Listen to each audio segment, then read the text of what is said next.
Dans une enquête de 16 pages publiée en janvier 2013, la Bible du foot évoque la tenue d'un déjeuner au cours duquel Nicolas Sarkozy a reçu Michel Platini en présence du prince héritier du Qatar, l'actuel émir Tamim bin Hamad Al Thani, pour qu'il vote en faveur de la candidature de son pays à l'organisation de la Coupe du Monde.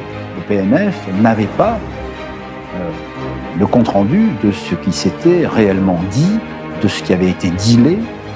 Ce document arrive de Doha après un long chemin. Il porte 2 signatures. Sur la droite, à la dernière page, celle du prince Tamim, actuel émir du Qatar, et sur la gauche, celle de Nicolas Sarkozy.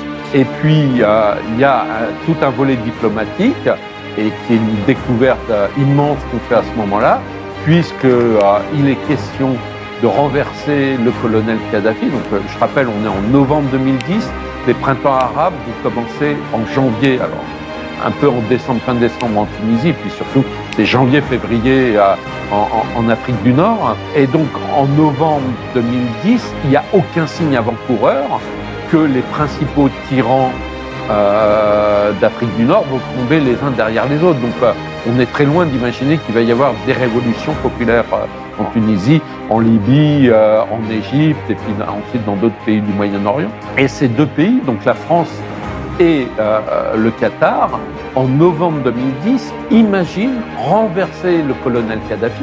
Et le Qatar s'engage à couvrir les frais militaires de la France à hauteur de 300 millions. Alors, y a-t-il des questions ?